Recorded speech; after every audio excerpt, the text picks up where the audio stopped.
this is an iHeart podcast. Guaranteed human. With the all-new Audi Q3, the answer is always yes. Yes to adventure. Yes to escape. Yes to right now. The all-new Audi Q3, made for the yes life. Support for the show comes from Public, the investing platform for those who take it seriously. On Public, you can build a multi-asset portfolio of stocks, bonds, options, crypto, and now generated assets, which allow you to turn any idea into an investable index with AI. It all starts with your prompt. From renewable energy companies with high free cash flow to semiconductor suppliers growing revenue over 20% year over year, you can literally type any prompt and put the AI to work. It screens thousands of stocks, builds a one-of-a-kind index, and lets you backtest it against the S&P 500.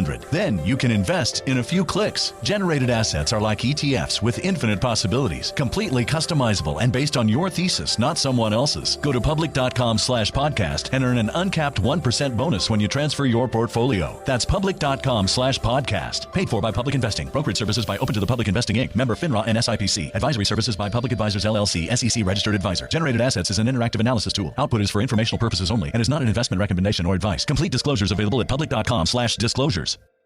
Tired of spills and stains on your sofa? Wash away your worries with Anabay.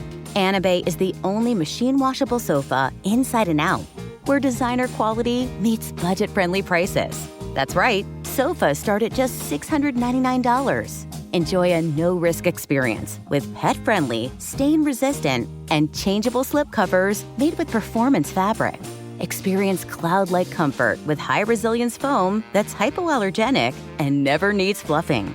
The sturdy steel frame ensures longevity, and the modular pieces can be rearranged anytime.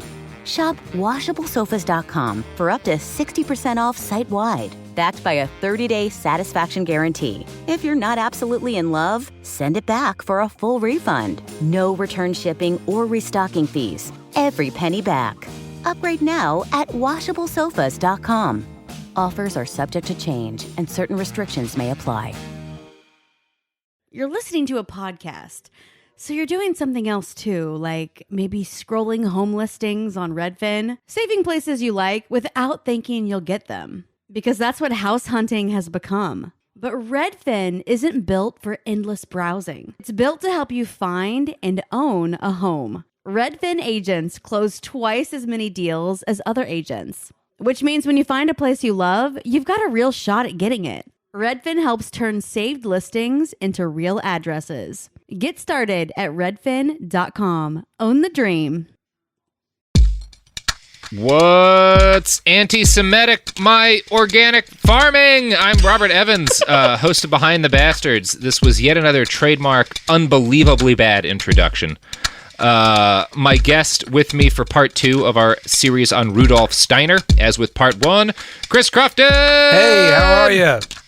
I'm good, man. How are you? Glad to be back. I'm good. I'm doing good. I'm drinking some cold brew coffee and still got this sinus thing that I've had, but I think I'm going to have it for life.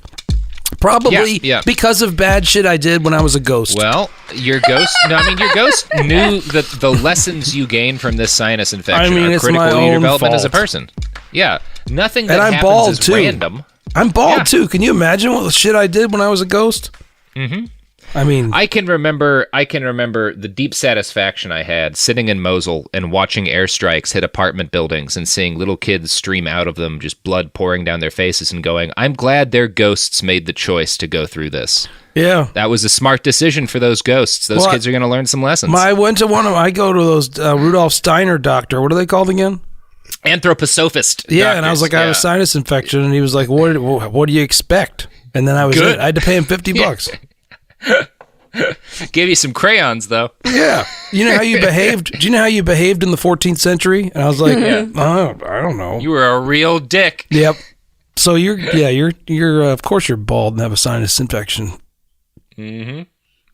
So, we're talking Rudolf Steiner. Now, Rudolf Steiner obviously still has huge numbers of admirers and followers in the world today. Some of those people maintain a website called Waldorf Answers that looks as if it was coded and last updated around 2003.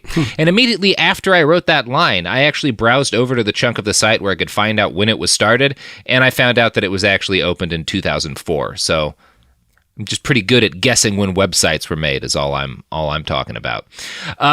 So here's what they have to say about anthroposophy. Quote, Waldorf education was developed by Rudolf Steiner, 1861 to 1925, at the beginning of the 20th century. It is based on Steiner's broader philosophy and teachings, called anthroposophy.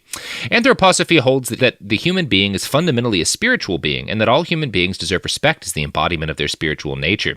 This view is carried into Waldorf education as striving to develop in each child their innate talents and abilities. Waldorf schools operate in a non-discriminatory way, without regard to race, gender, ethnicity, religion, or national origin.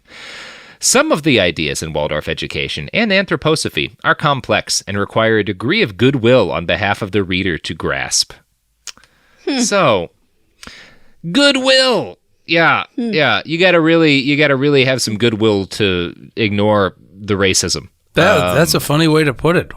That is a funny way to put it. They must have taken a while to think of that one. Yeah, that was a long meeting. How do we phrase our leader was basically a Nazi? Do you know who Frank Luntz is?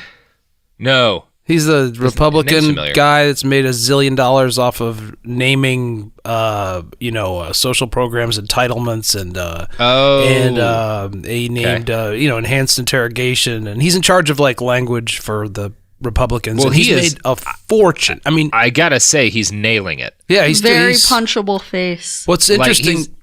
Go ahead. Yeah.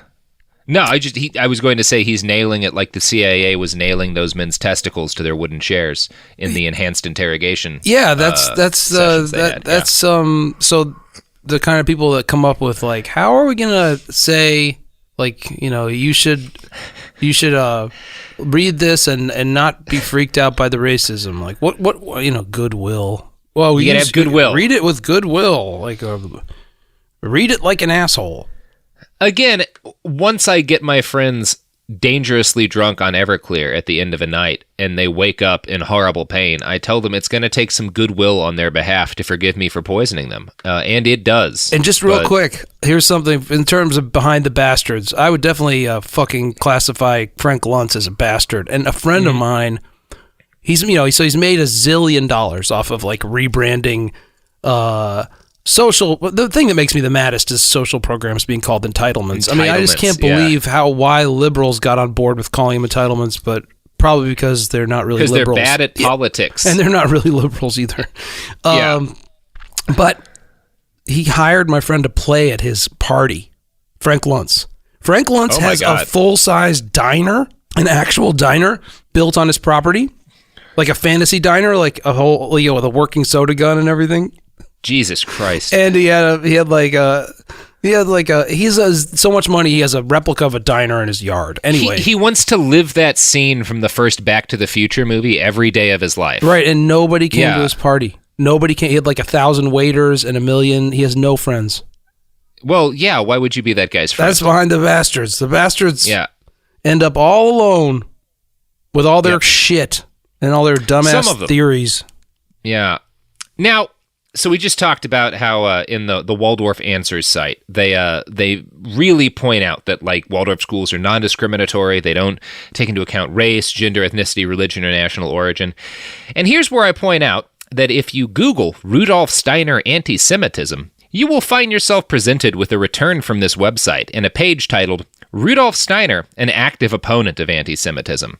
That title is all in big capital letters, and it purports to be a study of the man's life and writing that proves that Steiner battled against anti-Semitism his entire life. The website notes, in the 1890s, Steiner vehemently argued against the outrageous excesses of the anti-Semites and condemned the anti-Semitic brutes as enemies of the human rights.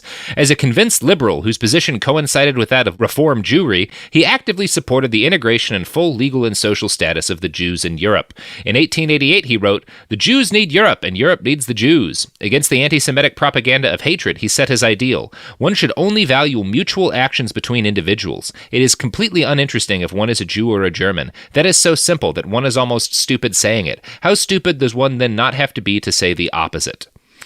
So it goes on like that for quite a while, quoting very real things that Steiner wrote or said, arguing against anti-Semitism. The essay would probably be very convincing evidence of the fact that Rudolf Steiner was not an anti-Semite if it weren't for the fact that Number one, there's almost nothing in there about statements made by Steiner after 1900. And number two, people who aren't anti-Semitic rarely need entire web pages devoted to how not anti-Semitic they are.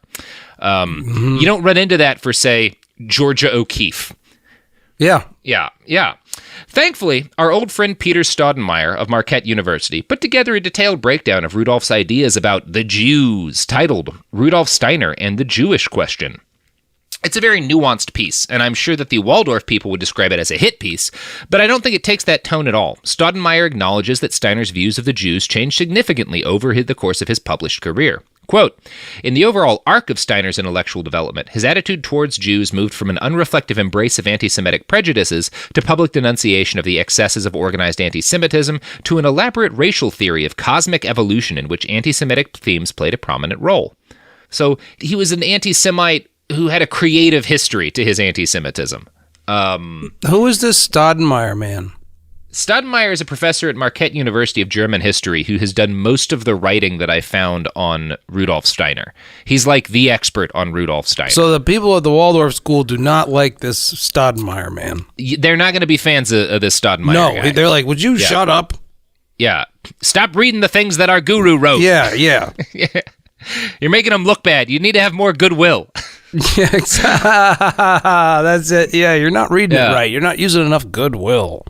So prior to about That's 1902, fucking insane. God damn it's batty. Now I want you to remember in the Waldorf Answers section, one of the things they say is that he wanted greater integration of Jewish people with Germans. Right? He wanted more integration, which sounds nice if you just think of the term integration the way it was used when, say, we moved away from segregation in the United States. Yeah. That's not what Steiner means. If you spend most of your fucking time or any of your time talking about, let's put it this way. If you spend a lot of your time talking about Jews, there's something wrong with you. Period. Yeah, if you... Specifically, if you're talking about the Jews. If you're a white guy, why are you talking about the Jews all the time? Why is anybody talking about? Just talk about. Why don't you talk about what you had for breakfast? Why don't you stop talking about the Jews? Why? And Rudolf Steiner talked about the Jews a lot. Yeah, I mean that's the thing. Is like the people defending Steiner. It's like, well, then why did he talk so much about the fucking Jews? He's not Jewish. Yeah. So why is he talking about Jews so much? Well, that's what we're going to get into. So, prior to 1902, it's fair to say that Rudolf Steiner's anti-Semitism was not out of line with mainstream anti-Semitism in Germany and Austria-Hungary. During his pan-German nationalist period, he was no more racist than the average person, and he was probably less racist than the average American. He was no more racist than the average person of goodwill. Yeah. Well, you gotta be fair about that. Like, people believed all sorts of crazy shit about the Jews as a matter of course back then. There's still to this day churches in Europe with like reliefs of Jewish babies suckling at the udders of a pig. Like, that's a thing that's on ancient medieval churches. So like, you grow up in that. There's a base level line of anti-Semitism that I can't judge you for more than you judge everyone in the society for, right? So there's like, you have to, in order for me to like really harp on you specifically as an anti-Semite, if you came up in Germany and Austria-Hungary during this period, you have to go to another level of anti-Semitism. I know what you mean, Yeah. So, in the early 1900s, Steiner's shit got weird and decidedly more hateful and extreme because, we're going to spend a while talking about that. Steiner spent most of his life as what you would call an assimilationist, which is what they talk about in that Waldorf Answers part, where he wanted to see integration. But what this meant in Steiner's context is he wanted to see Jewish people assimilated into German culture. Now, this is better than wanting to kill them all, but he still sought the elimination of Judaism. Like, that was his goal. He wrote that he hoped, quote, Jewry as a people would simply cease to exist. He didn't want this to happen by them being killed. He just wanted them absorbed into German society and the whole culture and religion to die out. The same way that was his goal. Fucking settlers that wanted to make Native Americans go to Christian schools and just make white people out of them. Exactly. You can say it's better than like the literal Nazi policy of gassing them to death, but like, not a lot better. Right. No, it's same. Yeah. Motivated by the same ideas. And you can also see how like that could easily turn into the other thing given a couple of bad years. Yes. Yeah. Now, Steiner considered himself, quote, German by descent and racial affiliation, and he was offended by the idea that Jewish people considered themselves Jews as well as Germans. He thought that represented a fundamental conflict of interest and made it impossible for Jewish people to truly be loyal to Germany. This is silly, but I'd like to remind you that when JFK was elected, a whole lot of Americans were worried he'd be loyal to the Pope rather than the United States. So everybody's dumb, is the point. In 1890, Steiner wrote an article on stylistic corruption in the press, in which he blamed Jewish journalists for using, quote, Jewish vernacular idioms and other expressions mocking the German language. Why didn't he just read it with goodwill? Yeah, he didn't. Yeah, exactly. I'm not going to let this go. I'm still blown away by this goodwill thing. I'm not going to stop saying it. It's fucking amazing.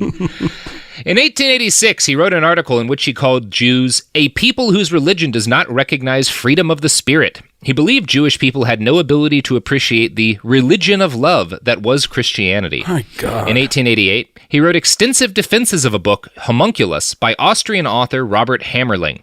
Homunculus was, of course, a work of profound anti-Semitism, chronicling what Hammerling viewed as the Jewish drive to conquer the entire world. Hammerling thought Zionism, which was the desire of some Jewish people to immigrate to Palestine, he believed that was part of a scheme to, quote, found a new kingdom of Israel, destined to encompass the whole world eventually. Y'all remember when Israel conquered the world? If you're a racist, you do.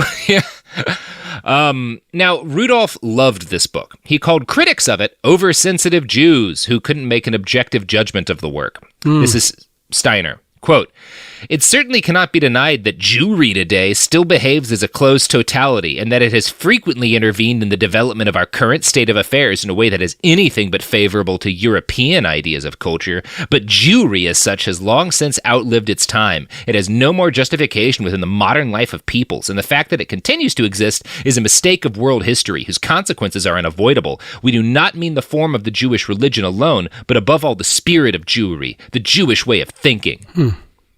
Now, what's the charitable reading of that? I mean, it's just so fucking arrogant. Interpret these people, you can't. This fucking one dude decides that a whole fucking culture needs to go away because that's what he thinks sitting in his fucking chair in his stupid study or whatever. I mean, it's just so arrogant. It's just the height of. It's incredible that someone would sit and say like, oh, a whole culture needs to go away because I'm tired of it or I don't like it. And it's particularly frustrating and particularly offensive because Steiner directed his his desire for assimilation was focused primarily towards the Jewish people in his area, Viennese Jews, which of all the Jewish communities in Europe, Austria's Jewish population had done the most to integrate themselves in the mainstream society. As a general rule, the most patriotic people in Austria and in a lot of like German-speaking areas were Jewish Germans. During World War I, they served at a disproportionately high rate in both the Austro-Hungarian and the German militaries. So the fact that Steiner targeted these Jewish people in particular suggests that he was really, really, really fucking anti-Semitic. Because, like, he wasn't just going after, like, obviously it wouldn't be okay either, but he wasn't focusing on like Jewish refugees from Russia or whatever and like harping on them because they spoke a different language. He was looking at people who were identical to everyone else but wearing yarmulkes and like furious about that. So like he's not just an anti-Semite, he's like a gold star fucking anti-Semite. Yeah. Like he's particularly fucking racist in one of the most racist places that's ever existed. That's important to note. Yeah. So in the late 1890s, Steiner became intellectually taken by the writing of individualist, anti-religious thinkers like Max Stirner. As a result, he focused more on the Jewish religion and Zionism. Now, if you'll remember that Waldorf Answers defense of Steiner, they called him an opponent of anti-Semitism and claimed that he railed against it. When they make those claims, they pull out quotes like this from Steiner. Anti-Semitism is not only a danger to Jews, it is also a danger to non-Jews. Anti-Semitism, and with it racism, is a symptom of spiritual decay. It is a symptom of a cultural disease. Therefore, it is a duty of everyone to fight against it in all areas as energetically as possible. And that is something Steiner really said. Here's another thing Steiner really said. Actual anti-Semitism is not the cause of this Jewish hypersensitivity, but rather the false image of the anti-Jewish movement invented by overwrought imaginations. Anyone who has dealt with Jews knows how deep runs the tendency to create such an image, even among the best of their nation. Mistrust towards non-Jews has completely taken over their souls. So Steiner's saying that anti-Semitism's bad and evidence of ignorance, but he's also saying that anti-Semitism is for the most part a fake problem invented by Jewish people to justify their persecution complex. Yeah. Which sounds really familiar to things some people say about racism today. Like, oh, it's bad to be racist against, black people or Native Americans or Hispanics, but really most of the time when those people see racism, they're just being oversensitive. Like, yeah. Like, I'm that's tired of... That's the fucking right-wing internet right there. Yeah, right-wing internet or right-wing people in general are just like, the liberals just love saying racist. Yeah. It's and they'll have not to say, because like, we're racism's racist. terrible. Yeah. It's not because we're racist. They just can't stop saying that because they just, they're just hysterical about race. And it has nothing to do with the fact that we're all actively acting like racists. No, it has everything. They're just looking for racism. The fact that... Like, if... Racism's at the same level it's always been, which is fine. They don't charitably read our racism. Like, if they did, they wouldn't have a problem with it. Yeah, I mean, I just saw it last night after the debates, like something like the Republicans saying like the liberals can't stop talking about racism. Like that's their thing. It's just it's a fake problem. Yeah, from oversensitive people of color. Yeah. And, Steiner was the kind of guy, his defenders will always pull out, he has a bunch of quotes about anti-Semitism being bad, and they'll always pull out those quotes where he rails against particularly organized anti-Semitism. And, he did say those things, but the write-ups of him that quote them ignore quotes like this, which is also from Rudolf Steiner. I consider the anti-Semites to be a harmless people. The best of them are like children. They want something to blame for their woes. Much worse than the anti-Semites are the heartless leaders of the Jews, who are tired of Europe, Herzl and Nordau. They exaggerate an unpleasant childishness into a world historical trend. They pretend that a harmless squabble is a terrible roar of cannons. They are seducers and tempters of their people. He's again saying this about 20 years before the Holocaust. It's just gaslighting, and that's, I mean, like there was no... that's a modern expression, but the idea is it's what Trump does too. He says something racist and then says that he didn't say it or that it was taken wrong, and you just keep flip-flopping. You keep saying something horrible and then saying that people took it wrong, and then you say something horrible again, and then somehow you end up like I don't know, it's like you introduce, this is so complicated, but like you introduce like you start the problem, and then it becomes a problem, and then you say that I don't know how to I can't do it. I had it and I lost it, but just the idea that basically you caused this situation, and then you accuse everybody else of being oversensitive to it, and then use that as part of your proof that the race you're talking about is somehow flawed. Like, look at them flipping out. Like, you know what I mean? Like, that's kind of, I'm just saying, like, I didn't say anything that bad, but their nature is to flip out too much, which is a flaw, like, which is a way to be racist. Like, look at them. They can't take anything. Like, not like a white person. I could take as much shit as possible, but these Jews flip out about everything. Watch this. It's a very subtle and insidious way of continuing the racism to say that they are overly sensitive.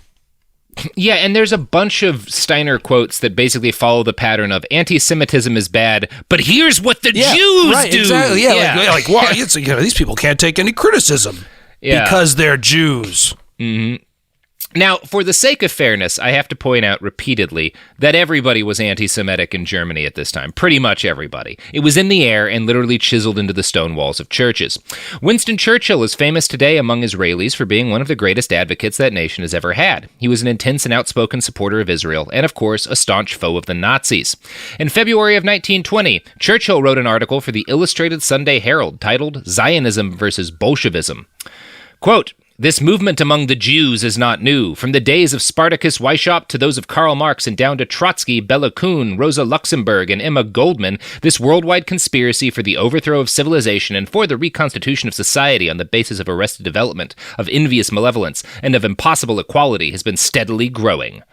So, Winston Churchill, who again is considered to be one of the great patrons of the Israeli nation, in the 1920s was saying stuff that was essentially directly in line with Nazi theories about like the Jewish people is behind socialism and the Bolshevik Revolution, which is the same shit Steiner's saying. So my point in bringing this up is the fact that Steiner believed this shit during the late 1800s and early 1900s definitely qualifies him as anti-Semitic, but it doesn't mean he was or would have been a Nazi if he'd lived long enough. There were people who believed similar things to this, and when the Nazis came along, were able to recognize Nazi propaganda as insane and evil and work against the Holocaust, like Winston Churchill. For all of his flaws, once the Nazis started saying the same shit, he like stepped back from that. We can't necessarily say that Rudolf Steiner would have gone to bed with the Nazis, especially since he died in 1925. But we can look at what his followers did once the Nazis came to power. And speaking of the Nazis coming to power, Chris. Yes. It's time for an ad transition. I don't know why. That's a bad ad transition to make. That's not a good one. Oh boy. I have made an error. Speaking of Hitler's unique brand of esoteric anti-Semitism, nope, that's not the right way either. Shit. Let me help you. Yeah. Now a word from our sponsor, which is not a Nazi. Support for the show comes from Public, the investing platform for those who take it seriously. On Public, you can build a multi-asset portfolio of stocks, bonds, options, crypto, and now generated assets, which allow you to turn any idea into an investable index with AI. It all starts with your prompt. From renewable energy companies with high free cash flow to semiconductor suppliers growing revenue over 20% year over year, you can literally type any prompt and put the AI to work. It screens thousands of stocks, builds a one-of-a-kind index, and lets you backtest it against the S&P 500. Then you can invest in a few clicks. Generated assets are like ETFs with infinite possibilities, completely customizable and based on your thesis, not someone else's. Go to public.com/podcast and earn an uncapped 1% bonus when you transfer your portfolio. That's public.com/podcast. Paid for by Public Investing. Brokerage services by Open to the Public Investing Inc. Member FINRA and SIPC. Advisory services by Public Advisors LLC, SEC registered advisor. Generated assets is an interactive analysis tool. Output is for informational purposes only and is not an investment recommendation or advice. Complete disclosures available at public.com/disclosures. Kids, pets, life, your sofa sees it all. But with a washable sofa, stains don't stand a chance. All of our sofa collections come with fully machine washable covers and cushions, making cleanup effortless. Liquid and stain-resistant fabrics provide extra protection against everyday messes. Plus, with modular designs, you can rearrange your sofa however you like. Perfect for growing families and changing spaces. Starting at just $699, it's time to upgrade to a stress-free, mess-proof sofa. Visit washablesofas.com today and save. Offers are subject to change and certain restrictions may apply. Hey, this is U.S. Olympic gold medalist Tara Davis Woodhull. And I'm U.S. Paralympic gold medalist Hunter Woodhull. As athletes, our lives are about having a clear path. And a team that you can absolutely trust. So when it came to getting the best mortgage, we chose PennyMac. PennyMac is proud to be the official mortgage provider of Team USA and you. Learn more at pennymac.com. PennyMac Loan Services, LLC, Equal Housing Lender, NMLS ID 35953. Licensed by the Department of Financial Protection and Innovation under the California Residential Mortgage Lending Act. Conditions and restrictions may apply. Let's talk about modern home shopping. It's sort of become a fun side hobby, right? Scrolling listings at night, dreaming about kitchens you've never seen, or backyards you haven't even stepped foot in, all from the comfort of pretty much anywhere. Redfin knows a lot of people like you want to own, but are stuck in this browsing mode loop. That's where Redfin flips the script. With listings that update within minutes and tours you can book right from the Redfin app, you can see your dream home the moment it appears. Now, liking a listing is easy, but actually landing it, that's where Redfin comes in. Redfin has over 2,200 agents with local expertise. And Redfin agents close twice as many deals as other agents. That means they want to help you win, not just window shop. Redfin is built to help you go from just looking to wait, this could actually be home. So become the newest neighbor on the block. Visit redfin.com to start finding and start owning. That's redfin.com. We're back. What I love about adds is that they aren't Nazism. Oh boy, we're gonna lose some money from this. It's difficult to transition from this sort of subject matter into lighthearted, whatever happens. I don't know what sponsors you have, but something that delivers candy bars. Yeah, they're not Nazis. I should note that several times. No, but you know who were Nazis? Go ahead. Many of Rudolf Steiner's followers. Yeah, fuck Rudolf Steiner. This guy, man, someone needed to put him to bed. He talked too much. He wrote too much. This man needed to have his coffee taken away. Yeah, he's one of those guys, like, his whole life isn't that interesting. It's just he had all these crazy ideas, and people followed them, and a lot of problems have ensued. No, see, I have nice ideas. Yeah. Like, I have nice ideas, but I also have clinical depression, so I don't write 17 papers a day about my nice ideas. But then there are these non-depressed assholes who are idiots who have boundless energy to write 5,000 racist treatises every fucking week. Okay, well, but maybe if you would spend more time reading the ghost library that lives in space, you would have more ideas to write about, too. All right, I'm too tired to make up shit like that. You gotta visit the ghost library, you gotta have a defective brain that has, like, you have to be dumb and, like, really, really, really not depressed and just get out of bed every morning and just start fucking jabbering about nonsense. I mean, that's these kind of people. They had endless energy. The assholes with endless energy is what ruins everything. Trump's an example. The guy's up, wandering around all day, just saying shit. I mean, the guy's got a lot of energy. Too much energy. This goes into my theory that you shouldn't stop rich people from developing problematic drug addictions. I think that's true.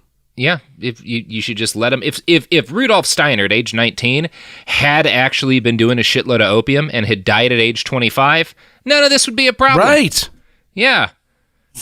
It's a shame. It's a shame. Hashtag give opiates to rich kids. Yeah, like someone give some opiates to Ben Shapiro. Yeah. Boy, howdy. He's an example of one of these guys. Like, it's just like, shut the fuck up. Never had a real job, way too much energy. Just set your alarm later. Give him some fucking oxy. Sleep in one day, Shapiro. Yeah. Now, after 1902, when Steiner joined the Theosophical Society, he became inculcated with Madame Blavatsky's ideas about the mythical Aryan race. After this point, the idea of root races and Aryanism took an increasingly central role in his developing philosophy. The Theosophical Society was not an explicitly anti-Semitic organization. Jewish people were allowed to join, but an awful lot of their beliefs sound like straight-up Nazi propaganda.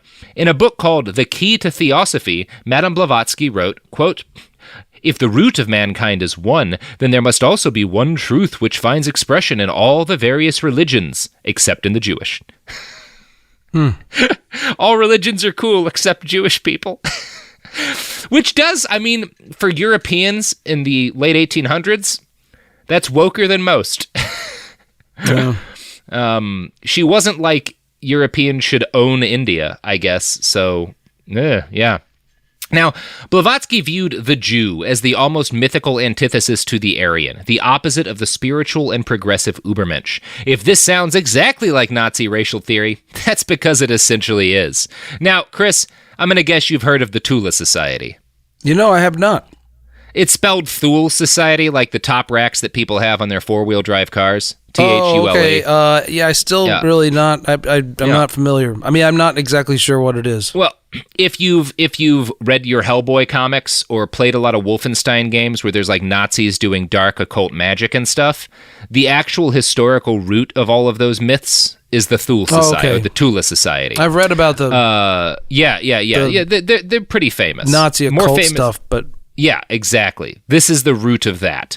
And the Thule Society was a real occult society, and they financially supported a little group you might have heard about called the Deutsche Arbeiterpartei, which became the Nazi Party back before, Hitler actually joined. Now, Hitler himself was never a member of the Thule Society, but many influential Nazis were. Guys like Hans Frank, who ran Poland for the Reich, Rudolf Hess, the deputy Führer, and Dietrich Eckart, who actually founded the original Nazi Party.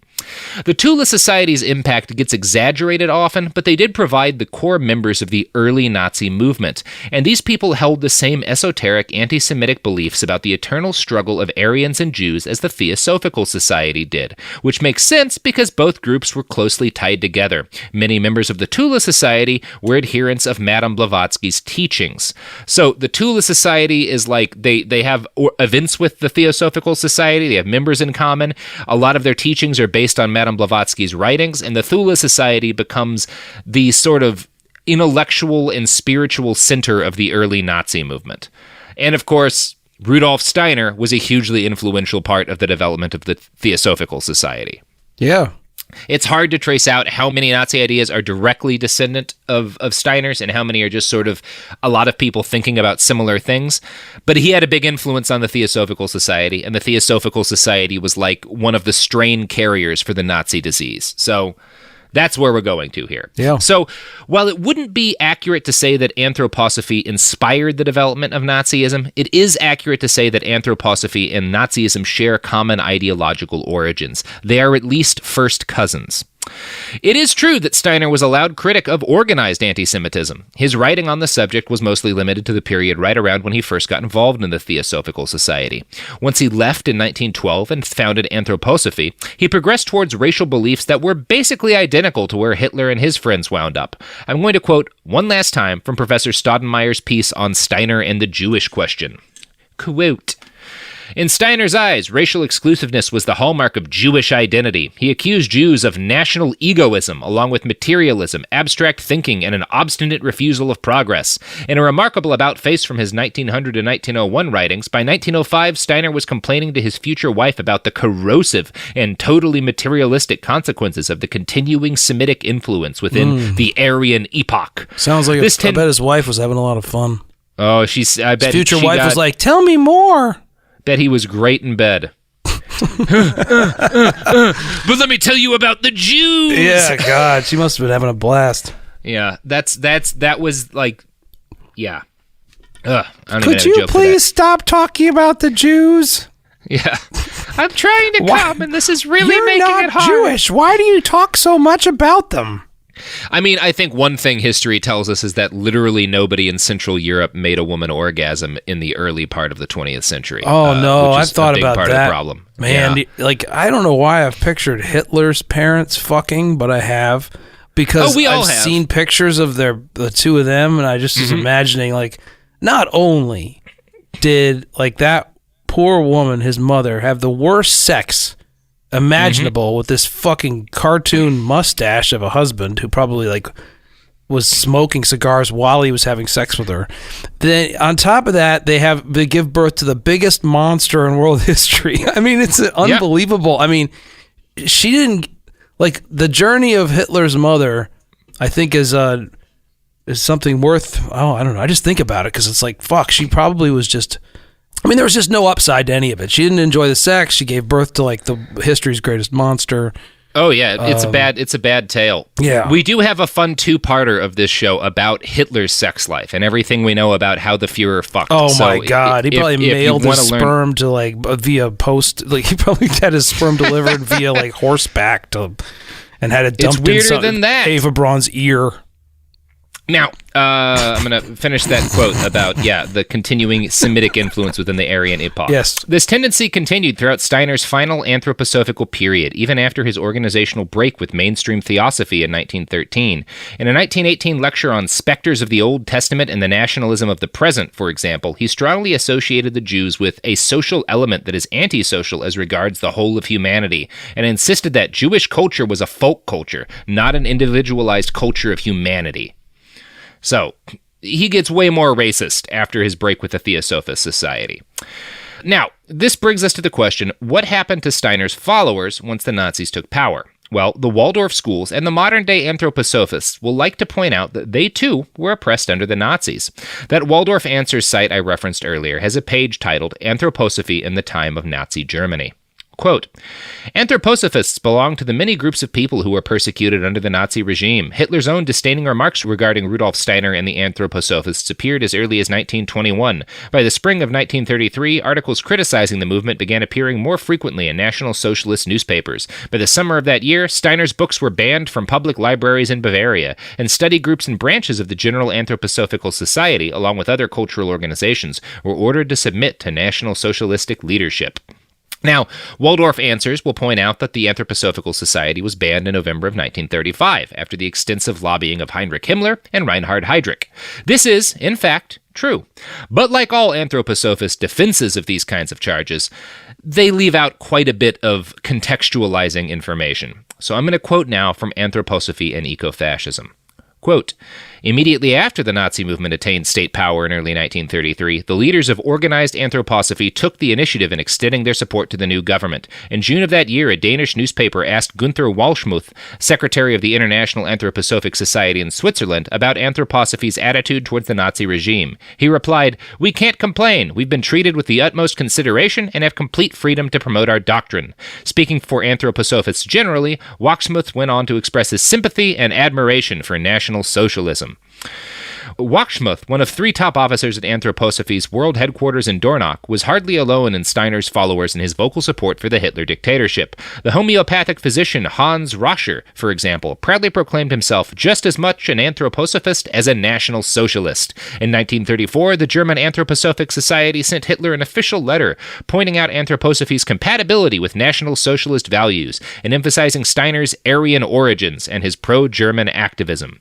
The exception, of course, was Jewish members of anthroposophist organizations. They were forced, under pressure from the state, to leave these institutions. There is no record of their Gentile anthroposophist comrades protesting this racial exclusion, much less putting up any internal resistance to it. In fact, some anthroposophists, like the law professor Ernst von Hippel, endorsed the expulsion of Jews from German universities.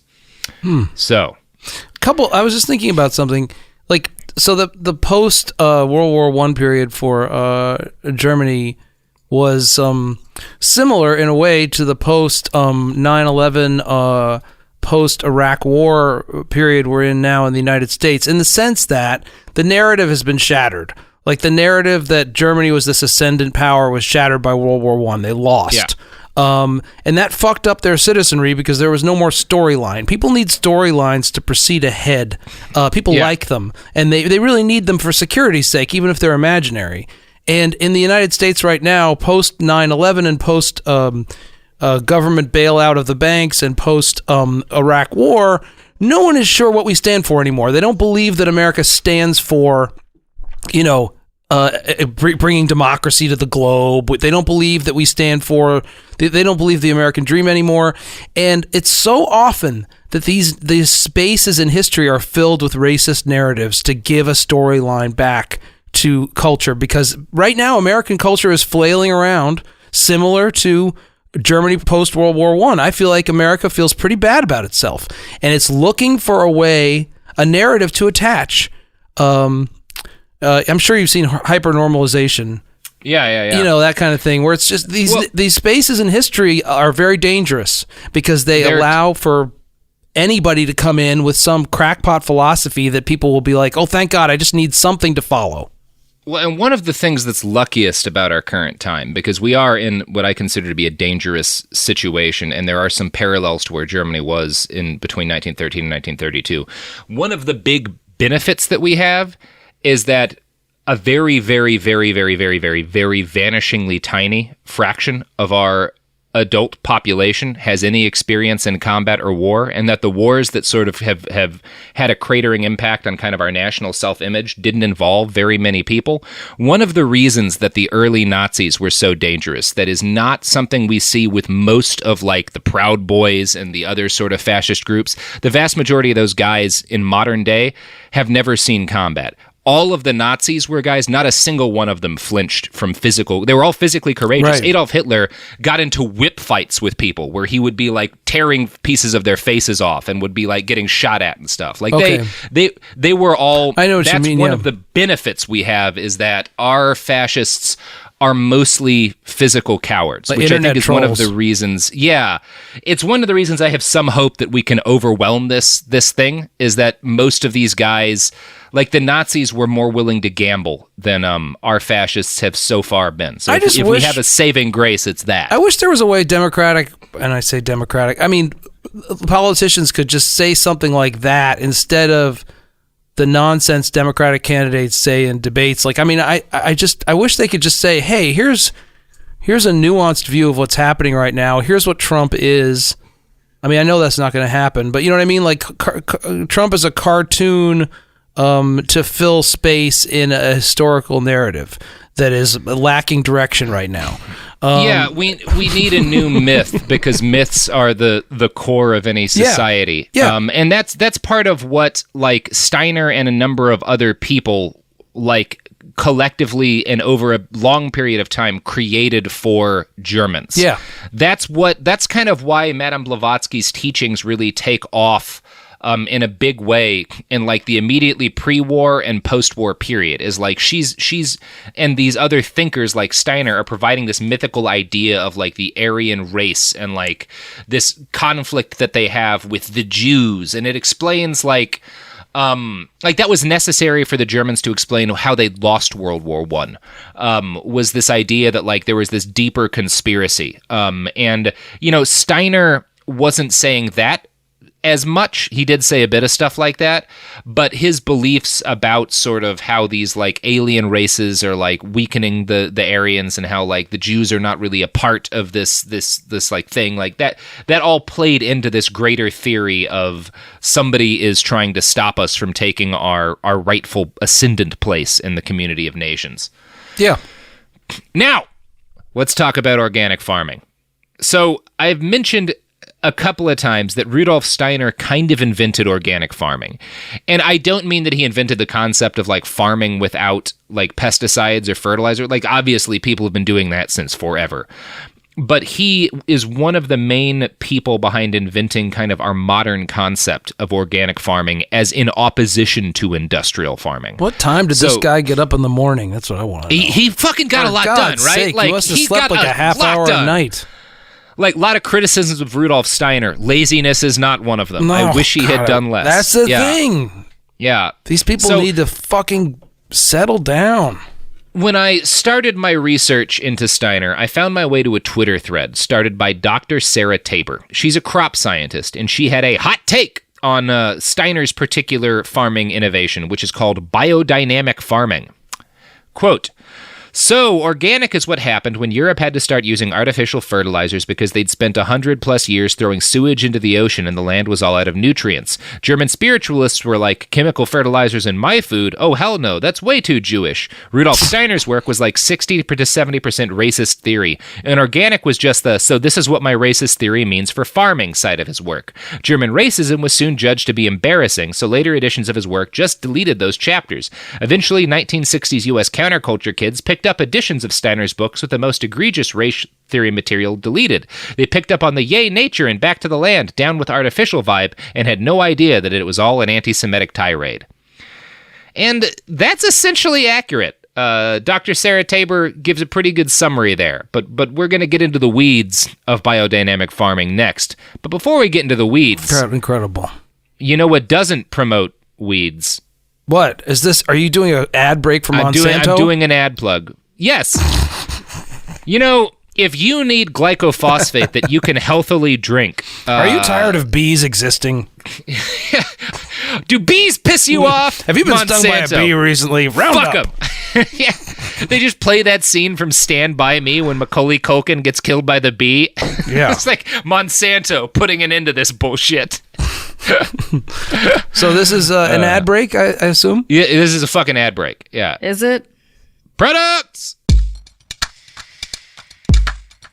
Support for the show comes from Public, the investing platform for those who take it seriously. On Public, you can build a multi-asset portfolio of stocks, bonds, options, crypto, and now generated assets, which allow you to turn any idea into an investable index with AI. It all starts with your prompt. From renewable energy companies with high free cash flow to semiconductor suppliers growing revenue over 20% year over year, you can literally type any prompt and put the AI to work. It screens thousands of stocks, builds a one-of-a-kind index, and lets you backtest it against the S&P 500. Then you can invest in a few clicks. Generated assets are like ETFs with infinite possibilities, completely customizable and based on your thesis, not someone else's. Go to public.com/podcast and earn an uncapped 1% bonus when you transfer your portfolio. That's public.com/podcast. Paid for by Public Investing. Brokerage services by Open to the Public Investing Inc. Member FINRA and SIPC. Advisory services by Public Advisors LLC, SEC registered advisor. Generated assets is an interactive analysis tool. Output is for informational purposes only and is not an investment recommendation or advice. Complete disclosures available at public.com/disclosures. Sink into affordable luxury. Anabay is the only machine washable sofa, inside and out. With stain-resistant slip covers and a cloud-like frame duvet, everything goes right in the wash. Plus, the modular design lets you change the look of your space anytime. Visit washablesofas.com to upgrade your home. Shop up to 60% off site-wide, with sofas starting at just $699 and a 30-day money-back guarantee. Shop now at washablesofas.com. Offers are subject to change, and certain restrictions may apply. Hey, this is U.S. Olympic gold medalist Tara Davis Woodhull. And I'm U.S. Paralympic gold medalist Hunter Woodhull. As athletes, our lives are about having a clear path. And a team that you can absolutely trust. So when it came to getting the best mortgage, we chose PennyMac. PennyMac is proud to be the official mortgage provider of Team USA and you. Learn more at pennymac.com. PennyMac Loan Services, LLC, Equal Housing Lender, NMLS ID 35953. Licensed by the Department of Financial Protection and Innovation under the California Residential Mortgage Lending Act. Conditions and restrictions may apply. Let's talk about modern home shopping. It's sort of become a fun side hobby, right? Scrolling listings at night, dreaming about kitchens you've never seen, or backyards you haven't even stepped foot in, all from the comfort of pretty much anywhere. Redfin knows a lot of people like you want to own, but are stuck in this browsing mode loop. That's where Redfin flips the script. With listings that update within minutes and tours you can book right from the Redfin app, you can see your dream home the moment it appears. Now, liking a listing is easy, but actually landing it, that's where Redfin comes in. Redfin has over 2,200 agents with local expertise. And Redfin agents close twice as many deals as other agents. That means they want to help you win, not just window shop. Redfin is built to help you go from just looking to wait, this could actually be home. So become the newest neighbor on the block. Visit redfin.com to start finding and start owning. That's redfin.com. We're back. So now we're talking about what did Rudolf Steiner do now? What did that fucking caffeinated racist do now? Biodynamic farming. Jesus. This is still a thing today. You know what's funny, real quick, Robert? I got to tell you. I've mentioned this on other podcasts. I don't know why I just said that, but I mention this all the time. Let me put it that way. Not on podcasts, on the street, anywhere. Because I'm still knocked out by the fact that the Renaissance happened because of coffee. Like, coffee became readily available in Europe at the exact same time that kicked off the Renaissance. And I guess that's a real fact. So I really it had an influence for sure. I know, and it's not probably not the whole the whole thing, but I'd say it was 50-50. So it's amazing. I wish that we could have shut off the coffee supply to Germany between the years 1918 and 1934. I will say this, when you really get into the weeds of reading about European history, one of the thoughts you repeatedly are led to is like, boy, we should have really cut the Germans off from their caffeine supply. Yeah, 100%. It was a mistake to give those people be coffee. More tired. Yeah, these people needed to be sleepier. How can...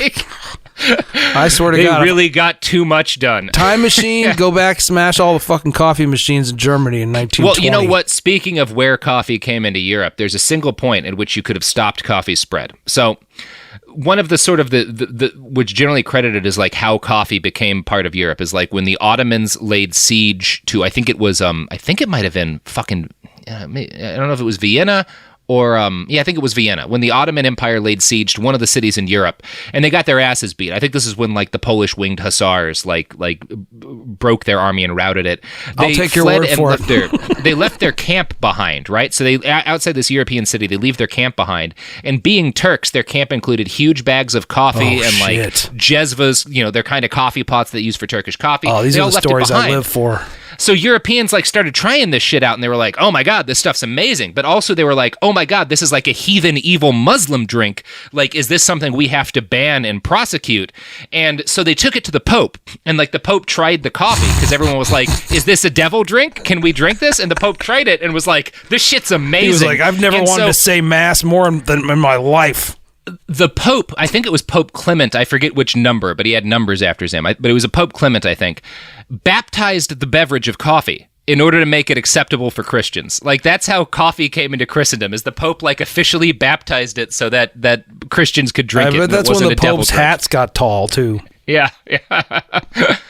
That's an awesome story. That's so great. I love that. The first people who discovered coffee in Europe, man, or anybody, the first person who discovered coffee, I'm just jealous of. Oh, yeah. Okay. There's a lot of cool myths about that, too. But back to biodynamic farming. Yes, biodynamics. So, the Biodynamic Association, which is like an organization for biodynamic farmers, says this, and explaining what it is. Quote, each biodynamic farmer garden is an integrated whole living organism. This organism is made up of many interdependent elements: fields, forests, plants, animals, soils, compost, people, and the spirit of the place. Biodynamic farmers and gardeners work to nurture and harmonize these elements, managing them in a holistic and dynamic way to support the health and vitality of the whole. So that sounds good, right? Yeah. Yeah. Now, right above that, on their Biodynamic Principles and Practices page, they say this, quote, biodynamics is rooted in the work of philosopher and scientist Dr. Rudolf Steiner, whose 1924 lectures to farmers opened a new way to integrate scientific understanding with a recognition of spirit in nature. Now, as with anthroposophic medicine, Rudolf Steiner was never a farmer. That's interesting. Absolutely in no way was a scientist either. Yeah, of course not. Why would he do that? He was busy lecturing That's what I was wondering. I was saying, this man has got boundless energy. He was never a fucking doctor either. He was dictating while he was farming. I think he might have had like a PhD, but he was never a medical doctor. Yeah. Wow. Okay. Yeah. So he just had this idea based on basically racism that maybe farms could be purer if they had less Jew in them. Well, that's kind of where this is heading. Yeah, and I will sort of say, already said. Yeah, I mean, one of the things about impurities. Kind of There's too many impurities in society and in the farm. He wasn't wrong about every aspect of biodynamic farming, because he was one of a number of people looking at the way industrial farming had been started in Europe since like World War I, and it was like really toxic and involved a lot of horrible chemicals, and like people were doing fucked up shit to the land, and he was able to see like, oh, maybe we should do less fucked up shit to the land.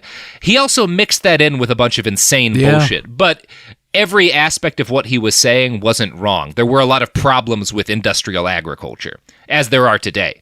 And he was one of the first people who pointed that out. He just also was not a farmer and did not know what the fuck he was talking about in any complex sense of the phrase. Right. It's like a clock being right every whatever they say. A broken clock. Even a racist clock is occasionally right about pesticides.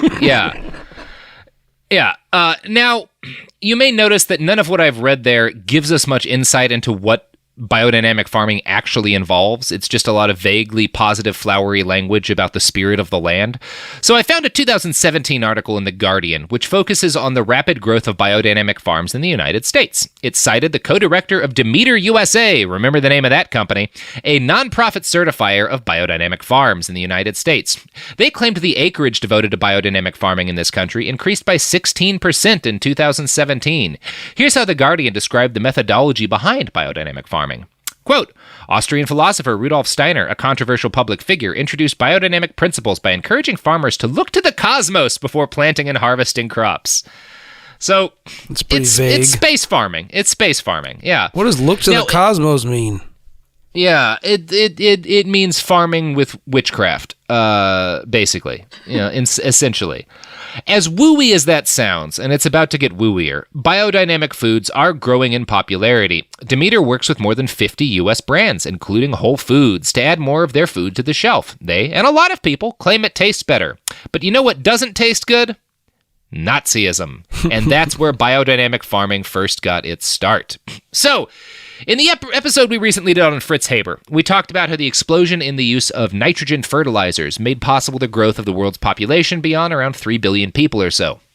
But all those chemical fertilizers also fucked up the topsoil, and in many cases they had a negative effect on the flavor of food. This was noticed at the time, particularly by people living in Germany, and the organic farming movement first arose as a response to this. Steiner was not the only person who started pushing for a reformation of farming methods, but he was among the first and might have been the most influential. His biodynamic approach involved rejecting artificial fertilizers and pesticides and instead using compost and manure. He urged farmers to reject monocultures, giant farms growing just a single crop. These are all good enough ideas, but Steiner's biodynamism also involved a lot of bullshit, not just following the lunar calendar, but using homeopathy to channel astral energy and other dumb shit like that. It wasn't just harmless magic, though. Biodynamism took off in large part because it tapped into a very dangerous part of the zeitgeist. I found an article from the Journal of Environmental History titled Organic Farming in Nazi Germany, The Politics of Biodynamic Agriculture. It's written by, guess who? Our old buddy, Peter Staudenmeier of Marquette University. He seems to have something of an obsession for all things Steiner, and he's definitely the guy to go for on this one. I'm going to quote from him now. In the 1930s, biodynamic advocates touted their version of organic agriculture as spiritually aware peasant wisdom, in contrast to civilization, technology, and modern urban culture. Hippies. Now, yeah, hippies, but there's a thinner line than you'd think between Nazis and hippies. Because you know who else stood against modern urban culture and really pushed ideas of spiritually aware peasant wisdom? The fucking Nazis. Yeah. And biodynamic advocates found a welcome home once the new Reich started winding up in 1932. At that point, the main company selling biodynamism to the German people was Demeter, who's still around today. Now, Demeter sold organic food, and Walletta sold cosmetics and pharmaceuticals. Both companies exist today and are, as far as I know, responsible corporate citizens. But back in the 1930s, they were responsible corporate citizens of the National Socialist government. In July of 1933, biodynamic farmers founded the Reich League for Biodynamic Agriculture. Their leader was an anthroposophist named Erhard Bartsch.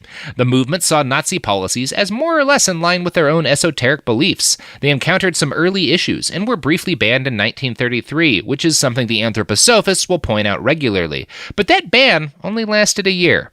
Quote, as early as 1934, Nazi Interior Minister Wilhelm Frick visited Bartsch's biodynamic estate and expressed his support for the organization. He was followed by a parade of similarly high-profile figures, including Rudolf Hess, Robert Ley, and Alfred Rosenberg, who were guests at biodynamic headquarters in Bad Saro and voiced their support for the undertaking. Representatives of the Reich League for Biodynamic Agriculture publicized the achievements of their organic farming methods in various media, highlighting the virtues of a natural approach to growing food for the revitalization of the German nation. They claimed that biodynamic farms enjoyed more abundant harvests and produced higher quality crops than conventional agriculture, adding that organic procedures were more efficient, healthier, and more conducive to the well-being of the peasantry and the German people at large. Depicting the farm as a unified organism, Bartsch disdained the Americanization and mechanization of agriculture as hazardous to the German peasant life and its connection to the living soil. One Nazi catchphrase that you'll hear a lot, even today, is blood and soil. And most people think of that more literally than they should, as talking about like the Aryan blood and the soil of Germany. But when they talk about the soil, they're actually talking more about like a metaphysical connection to the dirt. Because again, this sort of like connection to like peasant farming and stuff is a huge aspect of what the Nazis were pushing at the time.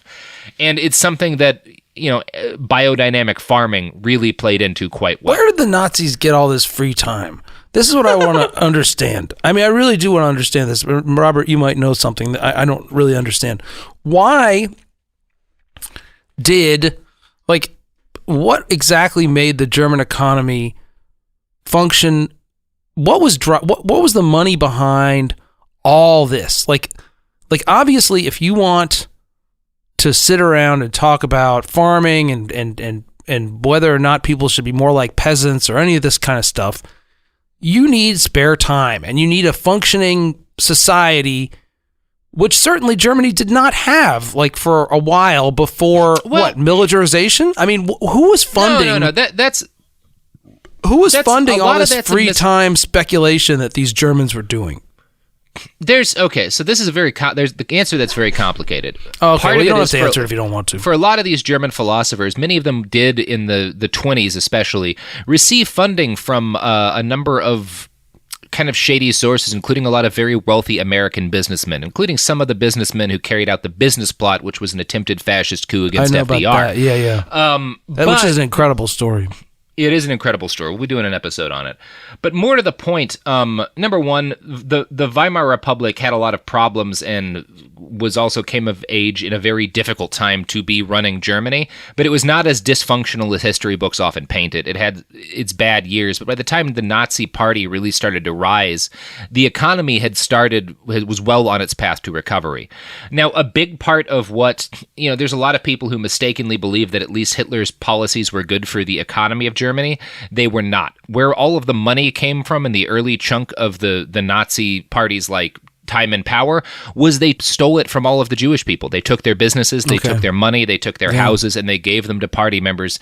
And robbery is a large part of what stimulated the German economy. They also borrowed at sort of unsustainably high rates and used that to push a remilitarization, which gave jobs and stuff, but it was not sustainable and it was not sound economic policy, which is part of why conquest eventually became necessary if they were going to maintain anything close to the same pace of development. I'm just interested because deep thinking, cultural, intellectualism is good, and we're kind of going through that right now. The good part of it is maybe I just mean the good part would be the part where you think about, maybe farming should be organic. Yeah. Maybe we should reform things a bit. Yeah, sure. But then that same thinking, that same sort of luxury to ruminate leads to terrible ideas as well. It's just very interesting to me because, it seems like this is proceeding toward is so many things that are currently happening came out of this fucking horrible period. And some of them are good and some of them are horrible, but you know what I mean? But they all come from this deep thinking and consideration that doesn't exist in culture anymore. It doesn't seem to me. Anyway, it's just a thought. That's just something that's occurring to me is it seems like a lot of stuff happened as a result of the Nazis having too much time on their hands. And I wonder where that time came from and why there's no time anymore for it, or it seems like there's no bunch of good people doing the deep thinking that would be necessary to bring culture forward in good. I don't know how to explain it. That's what we try to do here at Behind the Bastards. Okay, well, good. There you go. Maybe that's it. Okay. If you want to draw even more comparisons between the rise of the Nazis and our own incipient fascist movement, one uncomfortable thing to look at could be the fact that guys like Hitler and his fellow thinkers in the Nazi Party did a lot of their development after they started becoming political figures, and they were essentially paid and subsisted on donations and sales of their books. Hitler got very wealthy off of the sales of Mein Kampf, and that's what gave him a lot of the time to formulate the rest of his philosophies and figure shit out. And nowadays we have a class of people who have been paid by a mix of largely by right-wing oil billionaires and fracking billionaires like the Wilkes family and stuff. People like Ben Shapiro, people like Dave Rubin, people like Jordan Peterson, and also from the fact that they sell a shitload of books about their philosophies and stuff. And these people are just continuing to think about things and stuff like cultural Marxism and whatnot. And it's scary where that might lead. And we kind of saw where it led once when you give dumb assholes, tell them that they're really smart and give them a bunch of money to think of more dumb shit. It gets really bad. And I gotcha. Okay. I'm just thinking about, so maybe the best is less thinking.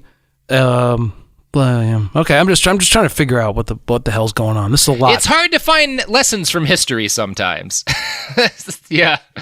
So, when the Autobahn construction started in 1934, a group of landscape advocates oversaw the construction. The guy in charge of this was Alwin Sievert, a biodynamic advocate who was considered the Third Reich's most prominent environmentalist. Sievert considered himself to be National Socialist through and through, and his beliefs on biodynamism were directly intertwined with his beliefs on race science. It is true that anthroposophists and biodynamists, who were often one and the same, regularly encountered pushback and even oppression from Reich officials, but that had less to do with the fact that Nazis saw them as fundamentally dangerous movements and more to do with petty infighting and bickering between different factions of Nazis. So, like, the Waldorf Answers people will claim that, like, well, no, look, all these Nazis hated anthroposophy and, like, banned it at a couple of points, and, like, that's proof that we were oppressed by the Nazis, too. And the reality is that certain Nazis loved anthroposophy and certain Nazis hated it because Nazis were catty bitches who spent most of their time fighting with each other. Mm-hmm. As Staudenmeier lays out, most practitioners of Steiner-based philosophies had no problem with the Third Reich. Quote, in 1937, an organic dairy farmer from Silesia declared that both biodynamics and Nazism were based on closeness to nature, while in 1938, biodynamic advocates blamed profit-oriented chemical agriculture on Jewish influence. A 1941 letter from an anthroposophist and biodynamic advocate similarly lamented that German efforts to maintain healthy soil were threatened by Jewish influence and racially foreign infiltration. The biodynamic movement's anti-materialist stance sometimes won it praise from Nazi anti-Semites. An adulatory 1940 text proclaimed, "We are confident that biodynamic agriculture will continue to realize the ideal goal. Ordinary materialism is digging its own grave. The cow is not a milk factory. The hen is not an egg-laying machine. The soil is not a chemical laboratory, as the Jew professors would have us believe." See, first half of the sentence is like, oh, maybe they're, yeah. Being in college when my Jewish professor told me that hens were egg-laying machines. Yes. Classic Judaism. Yeah, the class was called Hens. Yeah. Now, anthroposophy did succeed in getting itself heavily purged by the Nazis. Now, this is largely because of a little fella named Rudolf Hess. What do you know about Rudolf Hess? Well, I know Rudolf Hess wasn't he Hitler's best friend for a long time, or he was Hitler's best friend for a long time. His Reichsfuhrer or his second in command or whatever. He was the deputy Führer of the Reich for a while. And didn't he used to be some butcher or something? I mean, all these fucking Reich guys were all like just regular motherfuckers, like loading dock managers and shit, who put on like Himmler's outfits. Case, he was a failed chicken farmer. Stupid ass outfits. So Hess was the guy, he was Hitler's best friend for a long time. When they were in prison together, Hitler dictated Mein Kampf and Hess did a lot of the actual typing for it. So Hess was like as close to Hitler as a person could be. And Hess was a believer in all of the ridiculous esoteric witchcraft Nazism stuff that you could possibly fucking believe. He was Sophie just showed me a picture of his eyebrows. That's the first thing that came to my mind. I don't understand how these master race motherfuckers excused like these obvious, I mean, it's just like the master race has fucking eyebrows that look like two goddamn snakes. Yeah. Anyway. It's batty. So yeah, Hess was a big fan of the occult, big supporter of, he was in, the Tula Society. He was a big believer in like a lot of the stuff Steiner said. And he was a major supporter of anthroposophy and like biodynamic farming and like was a big advocate for Steiner type beliefs in the Reich. But in 1941, he hopped in a plane and flew to Scotland. Now, we don't know why exactly. The most plausible theory is that he was a legitimately delusional person and actually mentally ill, and convinced himself that he could negotiate peace with England on the eve of the German invasion of Russia. Right. He did not succeed in this and was instantly captured, and the whole affair was incredibly embarrassing to Hitler. Hess had, again, been Hitler's right-hand man throughout most of his rise to power, literally writing down, a lot of Hitler's words. When Hess abandoned him, Hitler took it personally, and since Hess had been a major Nazi advocate for occult bullshit, his exiting the picture provided more practical monsters like Reinhard Heydrich with an opportunity to purge other Nazis they disagreed with. Heydrich, by the way, is like maybe the worst of the Nazis. I know that guy. Widely considered to be the architect of the Holocaust, the butcher of Moravia, terrible person. Now, while anthroposophy was excised from German public life due to this, biodynamic farming continued. From the very start of World War II, biodynamic growers had worked with Heinrich Himmler's SS to help plan for the agricultural colonization of the occupied Eastern territories. The plan was to uproot and eliminate the Slavs and replace them with German farmers. To biodynamic advocates, this represented an incredible opportunity. They would have a chance to rework all of Eastern Europe into one enormous organic biodynamic farm. Starting in October of 1939, the SS established a biodynamic agricultural school in occupied Poland. So, after Hess's flight, Heinrich Himmler ordered the SS to use the term natural farming for organic agriculture rather than biodynamic, but nothing changed about the methods or the individuals involved, many of whom were dedicated anthroposophists and Steiner followers. Gunther Pank, a biodynamic advocate, became head of the SS Office of Race and Settlement in 1938. His goal was to fill the conquered East with biodynamic farms run by soldier farmers. I'm going to quote from Staudenmeier one more time.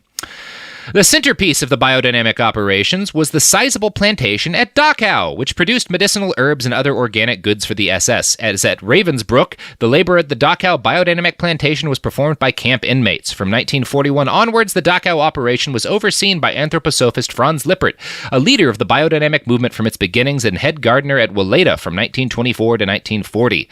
So, in at least 2 concentration camps, there were biodynamic farms operated by slave laborers. That is the birth of organic biodynamic farming, was literal concentration camps. So that's cool. Weleda and Demeter both operated happily under the Third Reich, along with other less mystical companies like IBM. But the inherently fascistic roots of much of the organic farming movement have continued today. A sizable minority of organic farmers in the US and Europe are far-right extremists whose quest for purity unfortunately extends beyond keeping their corn pesticide-free. Obviously, this doesn't mean anyone who runs an organic farm or supports organic farming is a Nazi. The ideas have evolved a lot since then, any more than the IBM chip in my laptop makes me a fascist.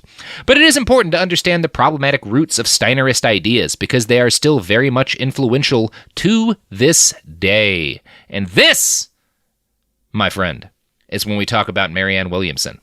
Okay. Yeah. Now, she is not, to my knowledge, an anthroposophist, but her beliefs are close enough in line to anthroposophy that she regularly shows up alongside them in literature. For example, I found the book Isms and Ologies, All the Movements, Ideas, and Doctrines That Have Shaped Our World. It includes a brief discussion of Steiner and anthroposophy. The very next paragraph discusses the Unity Church, which was founded in 1889 as a sort of combination of New Thought, Hinduism, Buddhism, and Theosophy. Quote, "Today, unity and new thought have blurred into the new age, which adds a spiritualized version of quantum physics and a psychological therapeutic aspect to the doctrinal mix. Marianne Williamson, who is a unity pastor, Gary Zukav, and Wayne Dwyer are only a few best-selling writers who proclaim that spiritual growth follows from a transformation of our ways of thinking." Now, I found another interesting article on the Southern Cross Review, Reflection on the Anthroposophical Path of Schooling. It mentions Williamson and Steiner in the same paragraph. Like Steiner, we must read and make connections with the great spiritual literatures of the world. This enriches our view of the spiritual world and can also provide assistance when we have difficulty with meditation or get stuck in our personal growth. Although our goal is to gain knowledge of the spiritual worlds that Steiner saw so clearly and beautifully, we should not become dependent on his insights. If we are to develop our own ability to see the spirit, we must develop the ability to think for ourselves. Even study of contemporary spiritual teachers like Marianne Williamson can help us develop this ability. So that's a guy advocating for the charitable reading of Steiner's texts. Now, again, there's nothing inherently Nazi here, and I'm not saying the author of that piece or Marianne are fascists, because, again, a lot of the racism has been pruned out of the modern publications of Steiner's work. But it is worrying to me how close some of her beliefs seem to intertwine with Steiner's. A terrifying number of his followers had no difficulty diving headfirst into fascism. Many considered it a natural step forward, and I'm worried that some of those same ideas are still very common today. Now, Marianne Williamson herself is, of course, Jewish, and I do not believe she is a fascist, but I do think she harbors a number of these toxic beliefs. She's famously said, "Sickness is an illusion and does not actually exist," and the fact that this sort of nonsense isn't seen as immediately disqualifying in a candidate deeply concerns me. When one type of anti-scientific bullshit can propagate, other more toxic ideas can also breed. This is the most important lesson we can take from the life and ideas of Rudolf Steiner. That's the end of the episode. Hey, listen to this. Marianne Williamson is another one of these rich kids. She had a wasted decade where she moved to New Mexico and lived in a geodesic dome with her boyfriend. And she also was going to pursue a career as a cabaret singer, but got distracted by, quote, bad boys and good dope. I mean... Well, you know, we all get distracted by bad boys and good dope for a period of time. Right, but then when these people find the way, or what they think is the way, these big ego people decide that everybody... I mean, it's so... Like, you basically attach universal you have a huge ego, so you attach, like, you take your personal journey and then you kind of try and impose it on everybody else. It's like, it's very like myopic, tunnel vision. And there's it's just very selfish. It's this idea that your personal journey somehow, you forget that you're one of this privileged class that gets to spend all its time, thinking about shit that you really shouldn't be thinking about. You should just be most of the time probably minding your own fucking business. But you've ended up with this huge amount of space in your life where you live in geodesic domes, and then it just leads to this, I don't know, attaching so much importance to your own narrative that it doesn't deserve.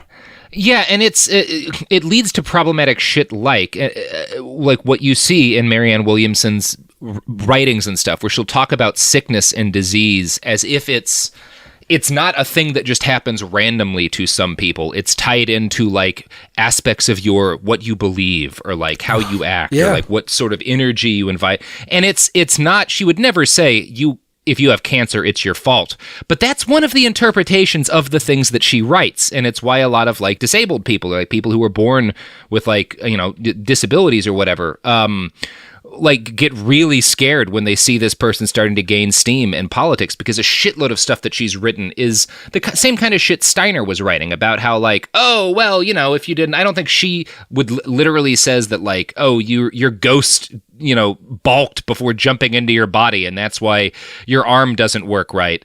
But a lot of her beliefs about sickness and stuff are very much in line with that. And it's this new age positive thinking bullshit, a lot of which is directly descended from theosophy, which is also one of the root movements of the Nazi movement. And it doesn't mean that, like, if you're into new age shit, you're a Nazi, obviously. But it does mean that, like, similar patterns of thought can lead to both things. And like one of the things I found that was really interesting to me while I was doing this research was just like a Twitter post Marianne Williamson said, where she noted that like, oh, people on the left are way meaner than me than people on the right. Like everybody talks about how mean the right is, but the left has been really like, those are the ones who've been the meanest to me. And somebody quoted this and said, I think one of the scary things about American politics in the next few years is that people don't realize how easy it is for folks with kind of kooky new age left-wing views to turn hard right.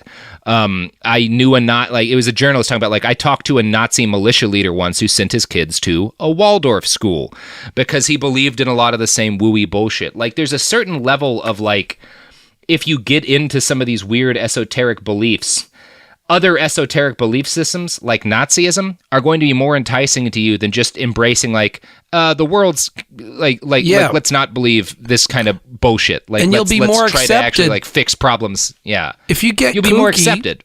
If you get kooky, you're going to want to hang out with kooks, and only kooks are gonna tolerate you or respect you because you are talking shit and you make no sense. I mean, she has no business speculating about the causes of diseases. She's not a doctor. She's a person who comes from a background of geodesic domes and bad boys and good dope. And you know, I hate the expression "stay in your lane," but it's a matter of you're talking out of your ass, and people who are also talking out of their asses will be a lot nicer to you than other people who are like realistic and saying you don't know what you're talking about. Stop talking about diseases and causes of diseases. You don't know what the fuck you are saying. But these other people are much nicer to me because they're insane. That's why. Yeah, and it's like you find like a lot of the shit that like was at the core of biodynamism is also at the core of like what Williamson says about healthcare. She said this recently in Detroit while she was like campaigning for president and talking about like reforming the healthcare system. We need to be the party talking about why so many of our chemical policies and our food policies and our agricultural policies and our environmental policies and even our economic policies are leading to people getting sick to begin with. Which again, you can interpret that in a reasonable way, or you can interpret it in a Steinerian way where it's like, oh, that could lead to some really fucking uncomfortable conclusions about the world. She said shit like people who want to avoid the swine flu should pour God's love on their immune systems. Yeah. Like she said shit about vaccines that's really unsettling. And, you know, obviously, like, Steiner was an anti-vaccine guy, and so are a lot of Nazis. And it's one of those things. There's a lot of very far-left people who are very anti-vaccine and a lot of Nazis who are anti-vaccine. And one of the things that's scary to me is that if you push a lot of those far-left anti-vax people, they won't drop being anti-vax and stay left-wing. They'll just go over to the Nazis. Like, not all of them, but a decent amount of them. It happens. Yeah, I feel like people need to tell more people who are talking about stuff that they don't know anything about to shut the fuck up. Yeah. And when somebody who, I mean, it's narcissism. All it is narcissism. It's just narcissism makes you think you're an expert on fucking everything.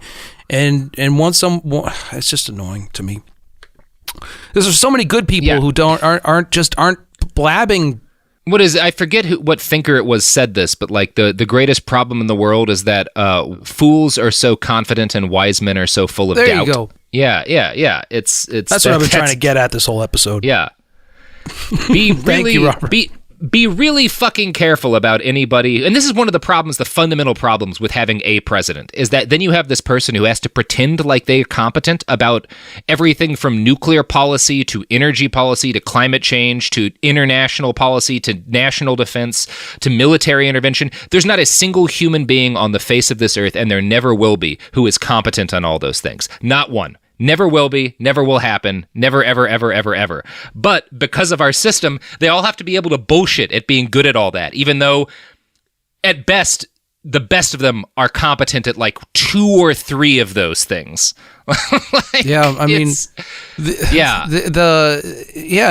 once you get into the world of like, oh, I know about diseases, even though I don't have any background in science, then next thing you know, your best friends are going to be people who don't believe in climate change because they think it's people who have expert opinions on things that they know nothing about. Yep. Fuck them. And fuck Rudolf Steiner. Rudolf Steiner. So in conclusion for today, fuck Rudolf Steiner. Fuck that Punch guy. a dancer. And farms are bad? Well, that might not be the lesson to take out of this. Fuck Rudolf Steiner, man. He's, I don't know what to say. Yeah, it's just a wild story. It's almost hard because it's like, obviously, there are actually very important aspects of like organic farming and some of the ideas even in biodynamic farming, like about like that are critical. Like we're having a major problem now with like our topsoil is being eroded. And there's like certainly aspects of organic farming and of biodynamic farming that are better for the topsoil than a lot of the industrial shit we're doing. That's absolutely a fair point. He wasn't wrong about everything. He just talked about everything. So he was mostly wrong. Like that's Steiner in a nutshell. Yeah. I wonder if Jennifer Aniston's a farmer. I don't know. I wonder if Jennifer Aniston was just like, I just thought it was a school about acting. Like, I just learned how to be an actress. Yeah, that's right. These kids, I don't know. I don't know. I think that I have no idea. I'm trying to think of something to say, and I can't think of anything. I mean, I guess in order to determine whether or not Steiner's influence was on balance bad or good, you have to weigh, on one hand, slave farms on concentration camps, and on another hand, Rutger Hauer's Tears in the Rain speech from the end of Blade Runner. And really, who's to say which is worth more? Concentration camps. It was bad. Oh, boy. Good times. How do you wrap it up usually? Do you wrap it up with a grand statement about the history, or is it just sort of like a public service to give people? I don't trust grand statements. If I were to come out with some like conclusive, simple one-sentence summary of like what actually is worth understanding in this, that would be me oversimplifying things to the point of inaccuracy, just like all of these grifters I talk about do. I'm not going to try to do that. It's fucking complicated. So you're providing context for information. Yeah. It's really. I tend to want narratives with endings and things, but this is sort of seems like one of those things where it's like. It's good to know these things, and they give you the ability to keep an eye on warning signs and sort of problematic little things about. Keep an eye on your organic farmer, because he might be getting a little too weird. If there's a single sentence summary I can give this that isn't entirely inaccurate or too succinct to be valuable, it would be: don't trust anyone who talks with expertise about everything. Yeah. Because no one's an expert on everything. And sometimes that includes me. Definitely don't trust me. I'm a terrible person. And that's the note that we should end on. You want to plug your pluggables? Thank you, Robert, so much. I really, really enjoyed being on your show, and I'm deeply impressed with your research and writing, and I would love to come back on again. And in the meantime, you can find me on at the Crofton Show, where I talk about complete nonsense, so you don't have to worry about me being an expert on anything on there. And my advice column, which is equally, I mean, sometimes it's serious, sometimes it's not serious, but it's called The Advice King. And you can listen to my album, Hello, It's Me, on Spotify and everywhere. And Pitchfork gave it a 7.4. So go listen to my Pitchfork-approved album, Hello, It's Me. And go buy a pitchfork along with some bolt cutters to get ready for the upcoming civil unrest. That's my plug. I am Robert Evans. You can find me you can find the sources for this website on behindthebastards.com. I do want to give a special shout out to Peter Staudenmeier, who has done a whole fuckload of the lifting on this episode with his own research. So thank you, Professor Staudenmeier. I hope I pronounced your name not wrong. You can also find us on Instagram and Twitter at @bastardspod. You can find me on Twitter at iWriteOK. You can buy t-shirts at tpublic.com. If you want t-shirts that have anything to do with this podcast, you should look up Behind the Bastards on tpublic.com. And that is it. That's the episode. Go fucking hug a cat and punch a dancer. Thanks, Robert. Okay. Sophie, should we be advising people to assault random dancers? No. Okay, well, the episode's over. Cool. Kids, pets, life, your sofa sees it all. But with a washable sofa, stains don't stand a chance. All of our sofa collections come with fully machine washable covers and cushions, making cleanup effortless. Liquid and stain-resistant fabrics provide extra protection against everyday messes. Plus, with modular designs, you can rearrange your sofa however you like. Perfect for growing families and changing spaces. Starting at just $699, it's time to upgrade to a stress-free, mess-proof sofa. Visit washablesofas.com today and save. Offers are subject to change, and certain restrictions may apply. You're listening to a podcast, so you're doing something else too, like maybe scrolling home listings on Redfin, saving places you like without thinking you'll get them, because that's what house hunting has become. But Redfin isn't built for endless browsing. It's built to help you find and own a home. Redfin agents close twice as many deals as other agents, which means when you find a place you love, you've got a real shot at getting it. Redfin helps turn saved listings into real addresses. Get started at redfin.com. Own the dream. This is Radhi Devlukia from A Really Good Cry. I absolutely love getting outside, whether it's a quick walk or a mindful few steps between meetings, or even a longer run to just clear my head. But the one thing that can really ruin that for me is shoes that just don't feel right. That's why I started wearing Ultra Running. With the Ultra Fit, every step feels comfortable, balanced, and strong, like my feet can finally move freely. What really stood out to me was the roomy toe box. My toes actually now have room to spread out, which makes movement feel more natural and comfortable. And when your feet aren't cramped, you feel more balanced, like every step has a strong, stable foundation. I've noticed that with extra space, my foot muscles get to work building strength, so I can actually move with more confidence. Ultra fits and moves with you no matter your pace or your goals.